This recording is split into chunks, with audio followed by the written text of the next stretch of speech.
ሰላም አድማጮቻችን እንዴት ናችሁ? ይሄ ሃሚንግ ስፖርት ነው። ባርሴሎና ከፒኤስጂ የሚያደርጉት ጨዋታ በዛሬው ዕለት ይጠበቃል። በአውሮፓ ቻምፒየንስ ሊግ ምሽት ባርሴሎና ከፒኤስጂ ጋር ጨዋታውን የሚያደርግ ነው የሚሆነው። የወቅቱ የዓለማችን ሀያላን ቡድኖች ባርሴሎናና ፒኤስጂ ስታዲዮ ኦሊምፒኮ ላይ በሚያደርጉት ተጠባቂ ጨዋታ አሰልጣኝ ሉዊስ ኤንሪኬ የቀድሞ ክለቡን ይገጥማል ማለት ነው። ምሽት 4 ሰዓት ላይ በሚደረገው የሁለቱ ክለቦች ጨዋታ በፓሪሱ ክለብ በኩል ኦስማን ዴምቤሌ የወቅቱ የባሎን ዶር አሸናፊ፣ ዲዜሪ ዱዌ፣ ኪቪቻ ክቫራትስኬሊያና ማርኪኒዮስን የመሳሰሉ የቡድኑ ቁልፍ ተጫዋቾች አይሰለፉም። ከዚህ ጨዋታ አስቀድሞ ምሽት 1 ሰዓት ከ45 ከራባግ ከኮፐንሃገን እንዲሁም ኡኒየን ሴንት ጊሎሲ ከኒውካስል ዩናይትድ በሚያደርጉት ጨዋታ የምሽቱ የቻምፒየንስ ሊግ መርሃ ግብር ይጀምራል። በምሽቱ ሌሎች ተጠባቂ መርሃ ግብሮች አርሰናል ከግሪኮ ኦሊምፒያኮስ፣ ባየር ሌቨርኩሰን ከፒኤስቪ፣ ቦሩሺያ ዶርትሙንድ ከአትሌቲኮ ቢልባኦ፣ ሞናኮ ከማንቸስተር ሲቲ፣ ናፖሊ ከስፖርቲንግ ሊዝበን እንዲሁም ቪያሪያል ከዩቬንቱስ ይጫወታሉ። ባርሴሎናና ፒኤስጂ በአውሮፓ መድረክ ሲገናኙ ለ16ኛ ጊዜ ነው። አሰልጣኝ ሉዊስ ኤንሪኬ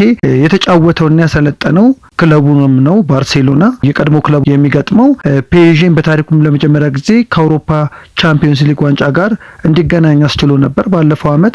ዛሬ ምሽት 4 ሰዓት ላይ በሚደረገው ጨዋታ ለካታሎኑ ክለብ ከባድ ፈተናም ይሆናል። የወቅቱ የዓለማችን ምርጥ ቡድን ፒኤስጂ ማለት ነው። የዓመቱ ምርጥ ቡድን ተብሎ አምና ወንዶች ፒኤስጂ፣ በሴቶች አርሰናል መመረጡን እናስታውሳለን። በባሎን ዶር የተጫዋቾች ሽልማት ስነ ስርዓት ላይ የመጀመሪያ የአውሮፓ ቻምፒየንስ ሊግ ዋንጫውን ከባርሴሎና ጋር ያሳካው ኤንሪኬ በሚያደርገው በዚህ ጨዋታ ከህመሙ ያገገመው ላሚን ያማል ዛሬ በቋሚነት ከሮበርት ሌቫንዶቭስኪ ጋር የባርሴሎናን የፊት መስመር እንደሚመራ ይጠበቃል። በተቃራኒው ጆን ጋርሺያ፣ ጋቪ፣ ፌርሚን ሎፔዝ እና ራፊና በጉዳት ከስብስብ ውጭ ናቸው። ስለዚህ በባርሴሎናን በኩል ቁልፍ ተጫዋቾች የማይሰለፋሉ ማለት ነው በዛሬው ጨዋታ። በሌላ ጨዋታ አርሰናል በተመሳሳይ ምሽት 4 ሰዓት በሜዳው ኤሚሬት ስታዲየም ከኦሊምፒያኮስ ጋር ለ13ኛ ጊዜ ጨዋታውን ያደርጋል። በሳምንቱ መጨረሻ በሊጉ ኒውካስልን ያሸነፈው አርሰናል ከኦሊምፒያኮስ ካደረጋቸው ያለፉት 12 ጨዋታዎች በ6ቱ ሲሸነፍ 6ቱን አሸንፏል። ስለዚህ እኩል ጊዜ ተሸናንፈዋል ማለት ነው። በመድፈኞቹ በኩል አዲስ ጉዳት የሌለ ሲሆን ከኒውካስል ጋር በነበረው ጨዋታ ተቀይሮ የገባው አምበሉ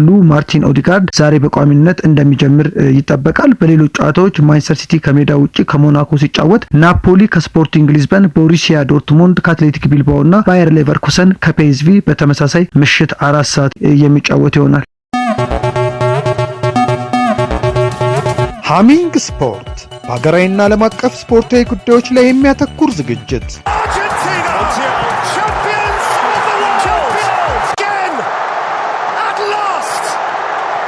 በሃሚንግ ስፖርት የስፖርት ዜናዎች፣ በተመረጡ ርዕሶች ላይ ውይይት፣ የእንግዳ ዝግጅት፣ የስፖርተኞች ግለ ታሪክና የሴቶችን እግር ኳስ በልዩ ሁኔታ ይዳስሳል።